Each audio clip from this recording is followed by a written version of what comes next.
Hola, hola, ¿cómo están? Vamos a continuar con nuestra clase de la doctrina de la salvación. Vimos el alcance que esta tiene, pusimos el ejemplo de Pablo y vamos a continuar con otro ejemplo que es la conversión del ladrón moribundo que estaba a un lado de Jesús. Y que también este ejemplo nos provee un dramático alcance de la gracia.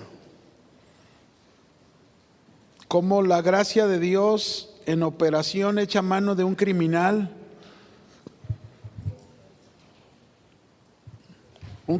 desprovisto de todo mérito de la religión o de obra, ¿no? O sea, ¿qué obra podría haber hecho este hombre? No le dijo Jesús, a ver, bájate de ahí, ve y bautízate y entonces te salvo. No, ¿verdad? Le ofreció la salvación, porque así es la gracia de Dios, mis hermanos. Y tampoco podemos, a lo mejor, si nos pusiéramos a pensar y decir, oye, qué chida salvación de este cuate, ¿no? Yo quisiera una así. Y uno batallándole todos los días y que, ay, ya la regué y eso, ¿sí o no? Pero bueno, esa es la gracia de Dios. Y también la gracia de Dios, tenemos que entender que la gracia de Dios actúa y opera en la soberanía de Dios. ¿Cuántos saben qué es la soberanía de Dios? Cuando hablamos de la soberanía de Dios, para que me entienda, en pocas palabras es: Dios hace las cosas como Él quiere, a la hora que Él quiere y en quien Él quiere. Esa es la soberanía de Dios. ¿Qué podemos hacer ante la soberanía de Dios? Solamente someternos, ¿no? Ahora, la importancia, fíjense bien, de lo que hemos hablado de la gracia de Dios, la importancia de tener un correcto entendimiento de esta doctrina en el cristianismo será de mucha bendición y salvación para todos. Tener el correcto entendimiento de la gracia. Esta palabra gracia y sus derivados aparecen 200 veces en las Escrituras.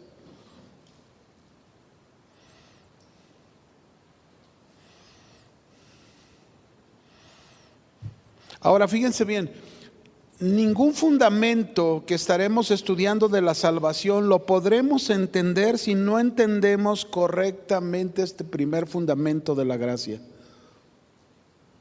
Ninguno. Podríamos estudiar todos los que vamos a tratar de ver, pero si no entendemos este fundamento importante de la gracia, pues va a ser difícil comprender los demás, ¿no?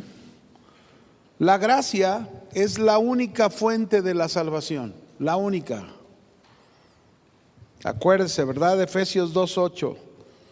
Porque por gracia sois salvos por medio de la fe, y esto no de vosotros, pues es un don de Dios. Escúcheme, toda doctrina que tú escuches que quiera mezclar o mezcle algún mérito humano basado en pretendidas obras o en virtud mágica de cualquier rito exterior eclesiástico es falso. Pone en peligro a las almas y deshonra a Dios. Dios no necesita de la obra del hombre para poder dar salvación. Amén. Entiéndase salvación. Y entiéndase que no estamos diciendo que un salvado no ocupa evidenciar su salvación con buenas obras, pero eso ya es un fruto de su salvación. Sino más bien aquellos que pretenden incluirle a la salvación para poder lograrla, algún acto, algún rito, alguna obra, ¿verdad? Por ejemplo, podríamos pensar en aquellos que dicen los sabatistas: si tú no guardas el sábado, no te salvas. Ahí está ya un ritual que está diciendo que la obra de Cristo no fue suficiente.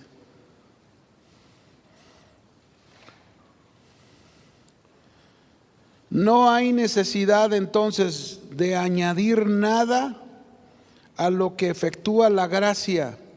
Ella misma es la fuerza motriz de todo bien. Tito, capítulo 3, verso 4 al 6. Aquí no lo explica.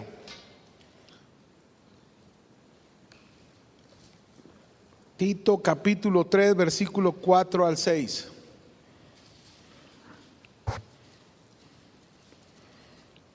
¿Lo tiene? Dice, pero cuando se manifestó la bondad de Dios nuestro Salvador y su amor para con los hombres, nos salvó. Y escuche lo que dice, no por obras de justicia que nosotros hubiésemos hecho. Que quede claro, ¿verdad? Subráyelo. No por obras de justicia que nosotros hubiésemos hecho, sino por su misericordia, por el lavamiento de la regeneración y por la renovación del Espíritu Santo, el cual derramó en nosotros abundantemente por Jesucristo nuestro Salvador. Todo lo que dice aquí es gracia. ¿Qué es? Porque por gracia sois salvos. Ahí está claramente explicado, ¿verdad? Sino que por su misericordia, por el lavamiento de la regeneración, por la renovación del Espíritu Santo, es como realmente nosotros somos salvados. La gracia de Dios. Ahora, es verdad que la salvación por la gracia, y es de importancia las obras espirituales, el fruto de esa gracia. No vamos a hablar ahorita de eso, a lo mejor más adelante en algunos de los fundamentos tendremos que hablar más de ellos, pero sí es de entender que no debemos confundir los frutos del Espíritu como hijos de Dios con las obras vanas y míseras que el hombre intenta hacer para agradar a Dios. Debe de haber una grande diferencia, ¿no? Ahora, la gracia la podemos definir entonces, mire, la gracia la podemos definir como el acto misericordioso de Dios por el cual ofrece salvación y vida eterna, por el cual ofrece salvación y vida eterna a todos los pecadores que ponen su fe en Cristo Jesús para ser salvos.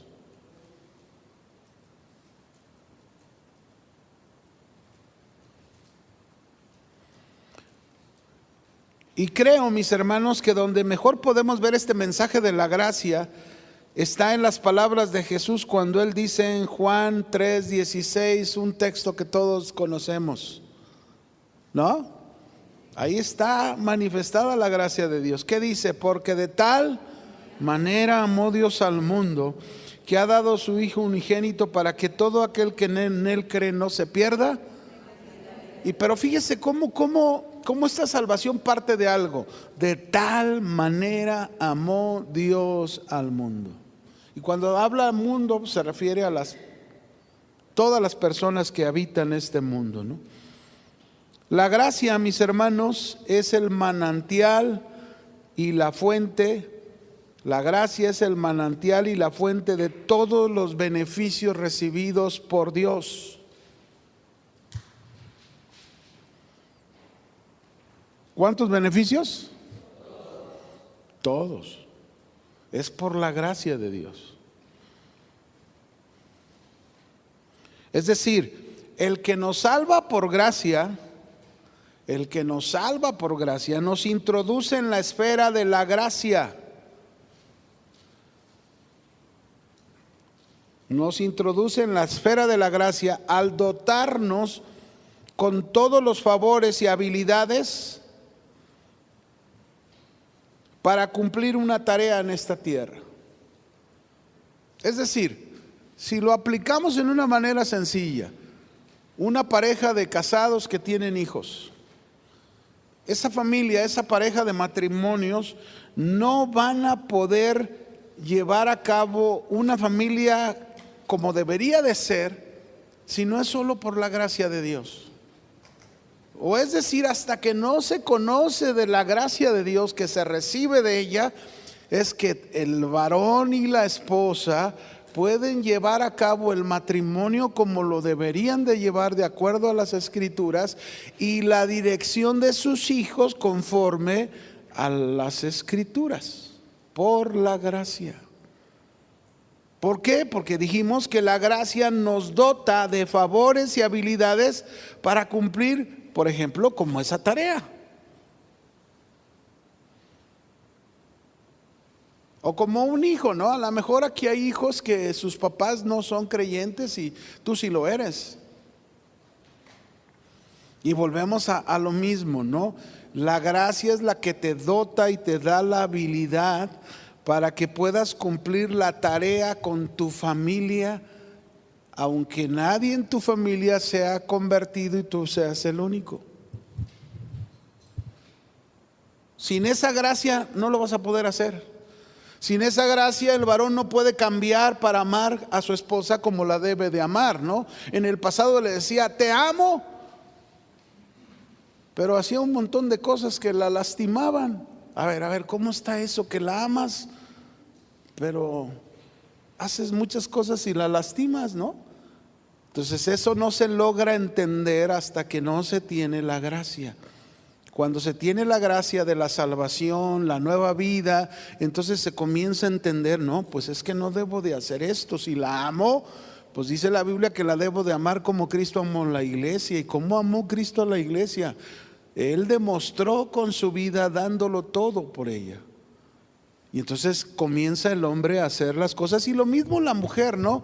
La esposa con el esposo, es lo mismo, pero es por esa gracia que comenzamos a entender eso, que es lo único que podemos hacer, que nos va a cambiar es solo por ella. Es por la gracia de Dios entonces, mis hermanos, fíjense bien, por su gracia que fuimos sacados de la esfera de la muerte para ser introducidos por su gracia a la esfera de la vida eterna. ¿Cuánto le dan gracias a Dios por eso? Dice, nos sacó de la esfera de la muerte para introducirnos a una nueva esfera, que es la esfera de la vida eterna. ¿Cuál es el mensaje de la gracia de Dios? ¿Cuál es el mensaje de la gracia de Dios? Lo vamos a resumir en 4 puntos. El mensaje de la gracia de Dios es claro y nos proporciona 4 argumentos bíblicos. El mensaje de la gracia es claro y nos proporciona 4 argumentos bíblicos. El primero, número 1, este es el mensaje de la gracia. Dios ama al mundo pecador. Juan 3:16. Dios ama al mundo pecador. Ahora, fíjense, si nosotros aprendemos este mensaje de la gracia desde este primer punto, pues nos quitaríamos de la cabeza estar deseando que aquel y aquel y aquel se vayan al infierno. ¿Me explico? ¿Por qué? Porque Dios ama al mundo en su gracia. Nosotros es bien fácil que alguien nos cae mal o algo y que se vaya al infierno, ¿verdad? De que somos Jacobo y Juan, que por no recibirlos en la aldea samaritana venimos con Jesús y le decimos, Señor, ¿quieres que hagamos descender fuego del cielo y los consuma? Y el Señor les dijo, ustedes no saben de qué espíritu son, porque el Hijo del Hombre no vino a perder las almas de los hombres, sino a salvarlas. Entonces, cuando yo entiendo puntos como este, de mi cabeza quito ya esas ideas.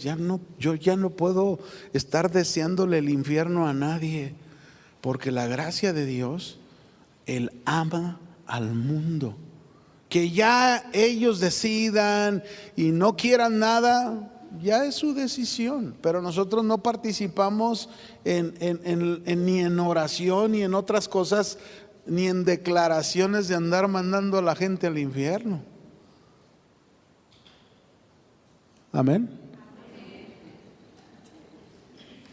2. Mensaje de la gracia.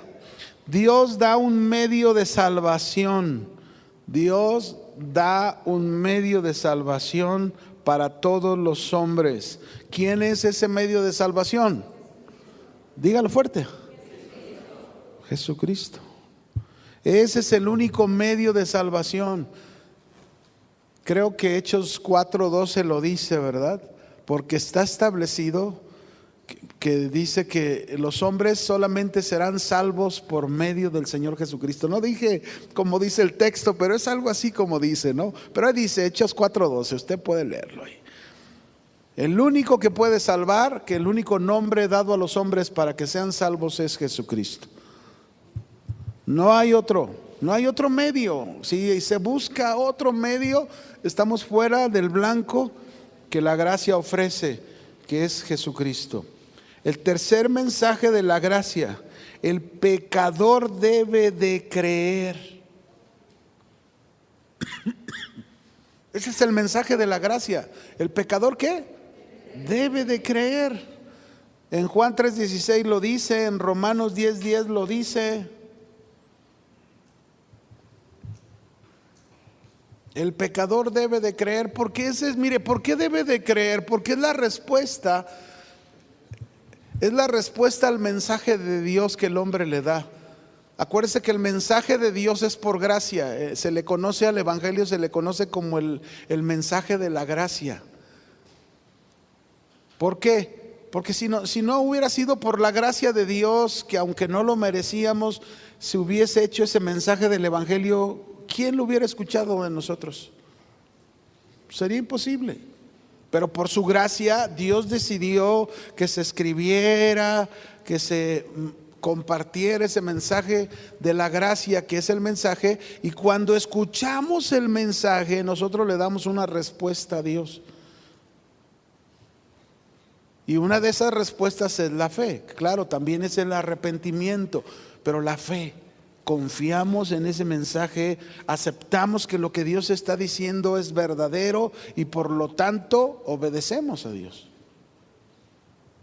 Entonces, por eso el mensaje del evangelio: el pecador debe creer para recibir su perdón, para recibir su salvación, para que Dios obre por su gracia en su vida. Necesita creer. Si no cree el hombre, pues ¿cómo va a haber salvación? Dios es un caballeroso, ¿sabían? Y Él respeta. Cuando alguien no quiere creer, cuando no quiere reconocer el mensaje de Dios, Él respeta. Y el punto 4 del mensaje de la gracia es que se recibe en la salvación, la vida eterna. ¿Qué se recibe en la salvación? Es decir, alguien piensa que hasta que no muere recibe vida eterna. No, la vida eterna tú la recibes una vez que tienes tu salvación. Amén. Cuando dice el evangelio, por ejemplo, evangelio de Juan 10:10, la segunda parte de este versículo, Juan 10:10 dice: yo he venido para que tengan vida y para que la tengan en abundancia. Ahora, ¿cómo sabemos que está? Porque no dice vida eterna ahí, pero ¿cómo sabemos que es vida eterna? Por su descripción. Cuando vamos al original de la palabra, yo he venido para que tengan vida, y entonces vas al griego y el griego aparece la palabra zoe. Y esta palabra zoe en el griego significa la vida de Dios mismo. ¿La vida de quién? ¿Y la vida de Dios es eterna? ¿Sí o no? Entonces, si ya entendiendo el significado, entonces entendemos que Jesús diría ahí: yo he venido para que tengan la vida eterna de Dios mismo en abundancia. Eso es lo que significaría. Entonces, ¿qué recibimos cuando tenemos la salvación? Vida eterna. ¿Cuántos tienen salvación? Tienes vida eterna. Desde ahorita comienza a disfrutar y a formar esa vida en ti, que es la vida eterna de Dios. Ahora, vamos a ver en qué se diferencia la gracia de Dios, porque esto es bien importante en la gracia de Dios. La diferencia de la gracia de Dios con la dependencia de las obras muertas de los hombres o el esfuerzo humano.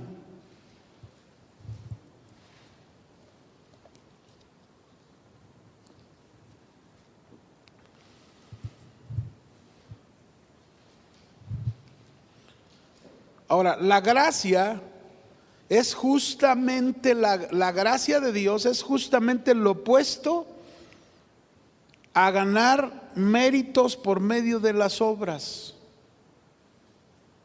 ¿Cuántos hombres no encuentras que tratan de ganar méritos por medio de sus obras? ¿No? Por ejemplo, ¿cuántos han oído hablar de esa artista que ya está bien grande, ¿no? Irma Serrano.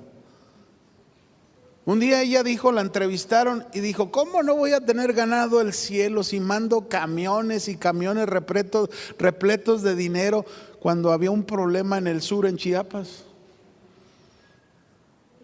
¿Qué estamos hablando? Creyendo que ganan méritos por sus obras, cuando la Biblia por otro lado nos dice que las obras de nosotros para querer alcanzar salvación, entiéndalo, las obras de nosotros para querer alcanzar salvación son como trapos de inmundicia. No así, fíjense bien, no así las buenas obras que resultan como fruto de la salvación que tenemos, porque esas son parte de la vida eterna. Deje que me acuerde porque me salió de... Hay que agarrarlo, pescarlo, ¿verdad? Porque si no... Pero hablábamos de la diferencia, es decir, las obras que el hombre quiera usar como mérito para alcanzar su salvación, esas no sirven ante los ojos de Dios. Pero las obras que resultan de nuestra salvación, esas son un fruto de la vida eterna que Dios nos ha dado. ¿Sí me explico? Es parte de esa vida que nosotros los creyentes tenemos la responsabilidad de desarrollarla. Es decir, Dios nos da nueva vida, ¿lo entiende? Ahí está la nueva vida ya en ti por medio de su Espíritu Santo. Por ejemplo, si viene el Espíritu Santo, mora en mí, yo tengo esa semilla de nueva vida. Ahora, esa nueva vida ya Dios cumplió y nos la dio. Y ahora Él da a los cristianos la responsabilidad de que esa nueva vida la desarrollen cada día en sus vidas. Y comienza siendo un bebé, un niño, un adolescente, un joven y un adulto espiritual. ¿Me explico? ¿Qué quiere decir? Que tú al desarrollar esa vida vas madurando, vas creciendo y ya no eres el enojón que eras antes, ahora eres bien paciente. ¿Qué le pasó a mi papá? ¿Qué le pasó? No lo entiendo. Antes nada más le decíamos esto y ¡oh!, como que se encendía. Y ahora le decimos y él bien tranquilo se nos queda viendo. Como que lo sedaron. Un día cuentan una anécdota pues de las tribus, ¿verdad? Que fueron y les llevaron el mensaje del evangelio unos misioneros americanos por allá en el África. Entonces cuentan que uno de los indios, pues de ahí, de esas tribus, tenía un perro, pero bravo, ¿no? Entonces el misionero le predicaba con el evangelio y cómo el evangelio podía hacer manso a una persona. Y entonces le regaló una Biblia. Come de la Biblia, cómetela, empápate de ella y te va a hacer un hombre manso, le dijo de la tribu, ¿no?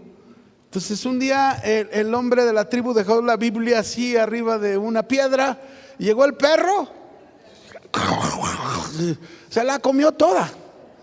Y entonces el misionero volvió a venir y lo encontró bien triste. ¿Por qué estás triste?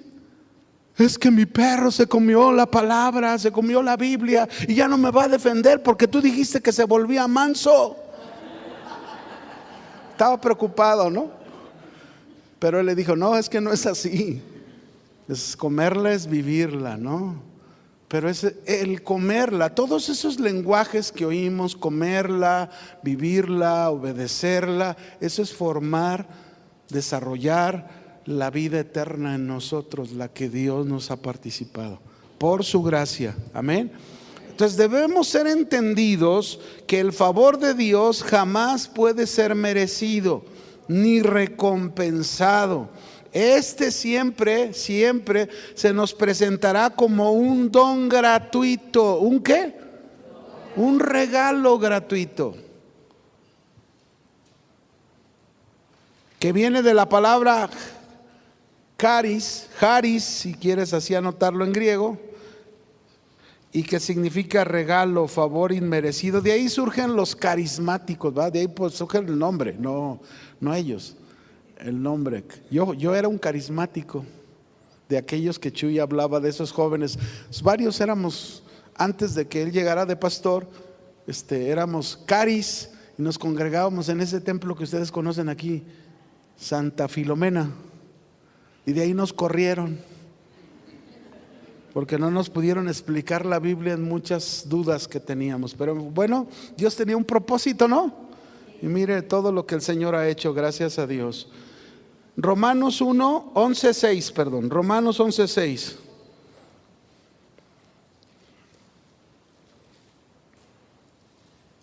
Aclarando un poco lo que estamos hablando a través de la Biblia. Romanos 11:6. ¿Listos? Dice, y si por gracia, ya no es por obras, para que entendamos, ¿verdad? De otra manera, la gracia ya no es gracia, es decir, si se quiere hacer por obras, pues ya no es gracia. Y si por obras ya no es gracia, de otra manera la obra ya no es obra. Es decir, si tú obras, tú vas a tu trabajo, ¿te pagan por gracia? No, porque dices, oye, trabajé en 50 horas a la semana, pues merezco mi sueldito. ¿Así se piensa o no? ¿O acaso piensas cuando vas a trabajar, te tocaron 50 horas y bien trabajadas y dices, ay, ojalá y que sea ese favor inmerecido del patrón? No, cuando tú llegaste a tu trabajo, ellos te dijeron, tanto vas a ganar por tantas horas. Si trabajas más, pues va a ser más, ¿sí o no? Entonces, si fuera por obra, entonces ya no sería por gracia. Pero si es por gracia, esto entonces no es por obra, ¿no? Romanos 3:24. No sé si cantinflié, pero me entendió, ¿verdad? Romanos 3:24. Dice ahí, siendo justificados, ¿cómo? Gratuitamente por su gracia. Si tú te dices cristiano y andas presumiendo por allá, yo soy cristiano, ¿sabes qué está pasando? Estás presumiendo algo que no debes de presumir, porque no fue por ti, fue por Él. Justificado gratuitamente por su gracia, mediante la redención que es en Cristo Jesús. Y cuando algo es gratis, pues ¿quién no va, no? ¿Sí o no? Si te regalan 5 boletos para la película que está tremenda, pues es gratis y vale la entrada 300 de cada uno. ¿A poco se requiere esfuerzo tuyo? Pues no, ninguno. Ahora, vamos a ver esas diferencias nada más a entenderlas. La gracia justifica. ¿Qué hace la gracia? Pero las obras nunca te pueden justificar.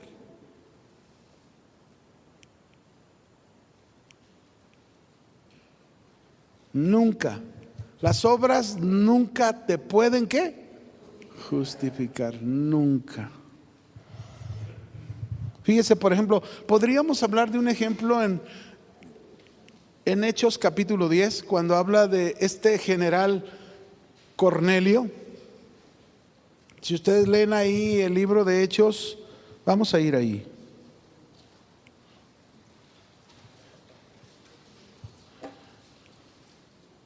Déjenme quitar mis lentes para ver mejor. Entonces, Hechos 10, verso 1. ¿Ya? ¿Lo tienen? Mire, escuchen lo que dice aquí, Había en Cesarea un hombre llamado Cornelio, centurión de la compañía llamada La Italiana. ¿Y cómo era este hombre? Piadoso, temeroso de Dios con toda su casa, y que hacía muchas limosnas al pueblo y oraba a Dios. ¿Cuándo? Ahora fíjese bien lo que dice ahí, obras de este hombre. Mi pregunta es, ¿era salvo? No, porque luego vemos que Pedro, el que oró en la azotea, y Dios le mostró una visión, que él era judío. Pedro tenía que entrar a una casa gentil. Tenemos que entender que los judíos no podían entrar a una casa de un gentil, porque para el judío era contaminarse. Pero Dios le habló que entrara con toda confianza y no llamara inmundo ni contaminado lo que Dios limpiaba. Y entró a la casa de Cornelio, y Cornelio como era, y a pesar de cómo era, él necesitaba de la gracia de Dios. Él necesitaba de la salvación de Dios, porque todo lo que hacía no lo podía salvar. ¿Se fija? No lo podía justificar. La gracia justifica, las obras no justifican. Este es un ejemplo de eso claramente. Otro, la gracia es un don gratuito. La gracia es un don gratuito, es un regalo gratuito. Pero las obras nos hacen deudores.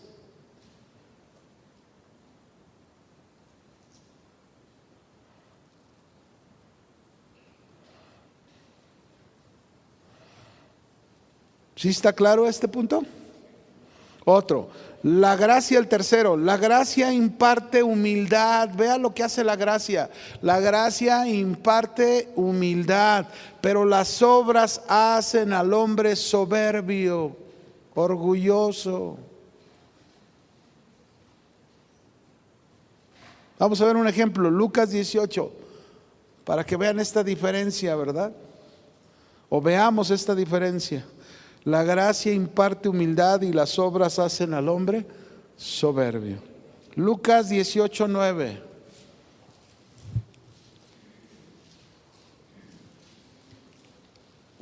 Por eso no se vale que los cristianos o un cristiano sea orgulloso, sea soberbio. Si un cristiano es orgulloso y soberbio, sea quien sea, esté en el lugar que esté, algo no está bien. Porque la gracia no imparte soberbia, la gracia imparte humildad. ¿Listos? Dice, a unos que confiaban en sí mismos como justos y menospreciaban a los otros. Fíjese, desde ahí ya está mal, ¿no? Se consideraban justos a sí mismos y menospreciaban a los demás. Dijo esta parábola. 2 hombres subieron al templo a orar, uno era fariseo y el otro era publicano. Y el fariseo puesto en pie, vea cómo las obras hacen soberbia a la gente. Puesto en pie oraba consigo mismo, ni siquiera bien con Dios, y oraba de esta manera: Dios, te doy gracias porque no soy como los otros hombres, ladrones, injustos, adúlteros, ni aun como este publicano. Ayuno 2 veces a la semana, doy diezmos de todo lo que gano. ¿Cómo creen que se sentía este hombre hablando todo lo que hablaba? Es orgulloso, soberbio de lo que hacía. Se consideraba que él merecía la entrada directa a la eternidad con el Señor por lo que hacía. Y hacía muchas cosas que a veces ni los cristianos hacen.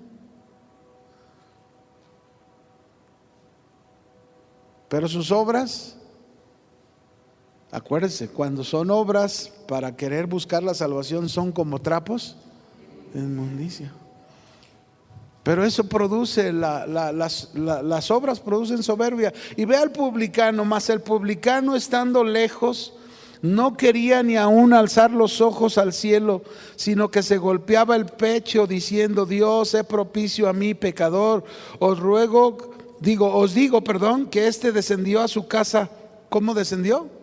Justificado antes que el otro, porque cualquiera que se enaltece será humillado, y el que se humilla será enaltecido. Bueno, aquí está un claro ejemplo, ¿no? Cómo las obras producen soberbia, y la gracia, ¿qué produce la gracia? Humildad. Otro punto, la gracia glorifica a Dios.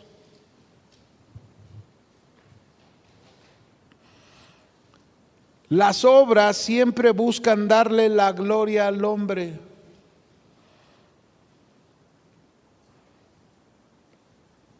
Vamos a leer un texto, Efesios 2, verso 8 y 9.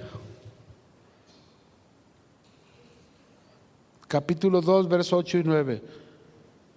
Dice el 8: porque por gracia sois salvos por medio de la fe, y esto no de vosotros, pues es un don de Dios. Y luego en el 9 dice: no por obras para que nadie. Está claro, ¿no? Por eso también ese es otro punto. No podemos gloriarnos nunca. ¿Cuándo? Porque la gloria, ¿a quién le pertenece la gloria? Si Dios me usa sanando personas de sus enfermedades, ¡oh, qué don tengo! Pues sí, tendrás ese don, pero no es tuyo. ¿Quién te lo dio? ¿De quién es la gloria? A lo mejor tú eres un joven, me voy de misionero, y te vas y Dios te usa como un evangelista, pero no te vas a enorgullecer porque eso no es tuyo. ¿De quién es? ¿Quién te lo dio? A lo mejor tú y tu esposa entregaron su vida al Señor y ahora viven un matrimonio, wow, ¿verdad? Y tú, no, es que yo me porto súper bien ahora, hago esto y aquello, y te estás, ¿de quién es todo? ¿Quién hizo todo? La gloria es de Dios, no es de nosotros. Nunca debe de ser de nosotros. Eso es lo que hace la gracia. La gracia nos ubica para entender que la gloria le pertenece a Dios, y las obras buscan siempre la gloria del hombre. Uno más, la gracia nos afirma en Cristo. La gracia nos afirma en Cristo. Las obras nos hacen ver que necesitamos al Señor.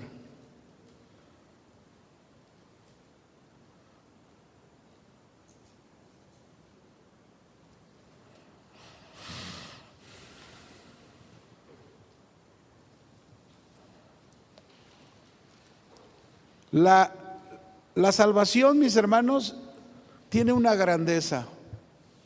Vamos a leer 2 de Pedro capítulo 1, verso 3 y 4. La grandeza de nuestra salvación. 2 de Pedro capítulo 1, verso 3 al 4. Vamos a conocer esta grandeza que está fundamentada en la gracia de Dios, definitivamente. Dice aquí: como todas las cosas que pertenecen a la vida y a la piedad. Note estas dos palabras, vida y piedad, que tienen que ver con Dios, nos han sido dadas por su divino poder. O sea, no recibimos la vida, no recibimos la piedad por el esfuerzo humano, la recibimos solo por el divino poder de Dios. Gracia. Mediante el conocimiento de aquel que nos llamó por su gloria y excelencia. Y luego dice: por medio de las cuales, ¿a qué se está refiriendo? A la vida y a la piedad. Dice: por medio de las cuales nos ha dado preciosas y grandísimas promesas, para que por ella llegásemos a ser participantes de la naturaleza divina. Es decir, tú tienes una nueva vida, y la nueva vida que tienes, como te dije, de aquella palabra zoe, que se refiere a la misma vida de Dios, aquí dice claramente que nosotros, por esas promesas de la vida y la piedad que se nos da por el poder divino de Dios, nosotros hemos sido hechos participantes de la naturaleza divina. Tener la vida eterna es ser partícipes de la naturaleza de Dios. Por gracia, habiendo huido de la corrupción que hay en el mundo a causa de la concupiscencia. Esa es la grandeza de la salvación. La grandeza de la salvación, que tú y yo fuimos hechos participantes de la naturaleza divina de Dios. Acuérdense, Adán falló, el primer hombre, ¿no? ¿Sí o no? El segundo Adán, que fue Cristo, él era completamente hombre, completamente Dios. Él no falló. Y no sé si usted lo puede entender. Él fue un hombre sin pecado. Él fue un hombre sin mancha. ¿Cómo podemos nosotros llegar a ser un hombre como él? Solamente por medio de tener la naturaleza de Dios. Si nosotros no tuviésemos la naturaleza de Dios, si no tuviésemos la vida de Dios mismo, si no tuviésemos a Dios mismo por su Espíritu Santo en nuestro interior, no podríamos nosotros ser ese hombre ideal como Cristo. Esa es la única manera para poderlo lograr. Amén. Solamente por el poder y la manifestación de la gracia de Dios, a través de esa participación que nos dio. Acuérdese, el hombre por su pecado vivía condenado, culpado, incapacitado, no podía hacer absolutamente nada por sí mismo para salvarse, solamente por medio del Señor. Dice Romanos 3:10 al 12. Para confirmar esto, la condición del hombre. Como está escrito, no hay justo ni aun uno. No hay quien entienda. No hay quien busque a Dios. Todos se desviaron, a una se hicieron inútiles. No hay quien haga lo bueno. No hay ni siquiera. Bueno, ahí está clara la escritura, como es la condición del hombre. Esa era la de nosotros. Esa era la de nosotros, culpables, condenados, no podíamos hacer nada por nosotros mismos, pero Dios, por su divino poder, por su gracia y su excelencia, nos ha participado de la vida eterna, la vida espiritual, y nos ha salvado de esa condenación, de esa culpabilidad en la que nos encontrábamos. ¿Para qué? Para que llegásemos a tener piedad, y todo eso es por su gracia. Piedad quiere decir el deseo de buscar todas las cosas con respecto a Dios. Todas. ¿Cuántas? Por ejemplo, si hablamos de la grandeza de la salvación, pues hablemos de los grandes beneficios de esa salvación. ¿Cuáles son esos grandes beneficios de nuestra salvación? ¿Cuántos de nosotros conocemos esos beneficios de la salvación y disfrutamos de ellos? A lo mejor tú disfrutas de ellos, pero ni has pensado.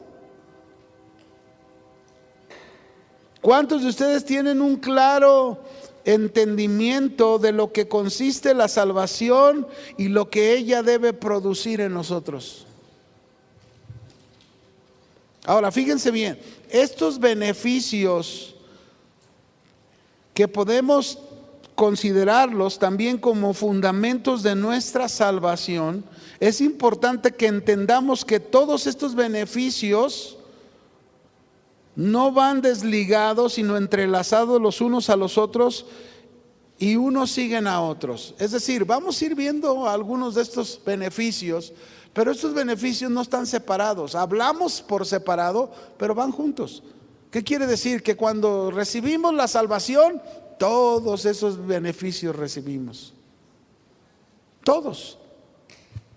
Ahora, todos esos beneficios los recibimos con este primer punto que hablamos, por su gracia. Todo es por su gracia. Entonces, la gracia es la característica del Evangelio. Por medio de él se entregan múltiples beneficios a nuestra alma. Es decir, todos los beneficios los encuentro en la Biblia. Es por la Biblia que llego a conocerlos, es por la Biblia que llego a disfrutar de ellos y decir, bueno, a lo mejor yo ya vivía así creyendo esto, pero no lo entendía. Ahora lo entiendo y lo puedo disfrutar mejor porque lo entiendo, ¿no? Algo muy importante que nos debe de quedar claro: la gracia no solo es un don, no solo es un don, ya vimos que es un don, pero no solo es eso, es un depósito también. La gracia es un depósito que hay que guardar hasta el último día.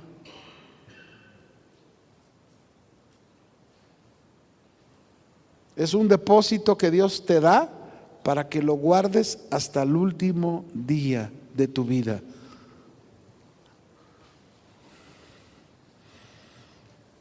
Ahora, ¿cuál será la consumación de la gracia? ¿Cuál será la consumación de la gracia para nosotros? La consumación de la gracia es la gloria de Dios. En otras palabras, cuando seamos glorificados, ahí es la consumación de la gracia.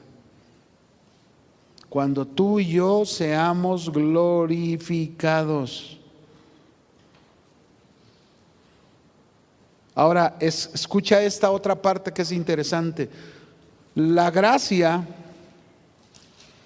es la parte operativa de Dios y la fe es nuestra parte. La gracia es la parte operativa de Dios y la fe es nuestra parte. Es la respuesta que nosotros le damos a Dios, a su gracia.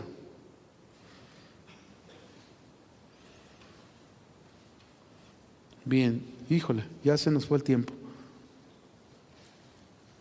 Bueno, anote el siguiente beneficio, uno de los primeros beneficios que encontramos en la gracia, y vamos a comenzar con este. Algunos los vamos a ver muy rápidamente, otros a lo mejor vamos a durar más tiempo, pero el primero que vamos a ver después de haber visto la gracia es el arrepentimiento.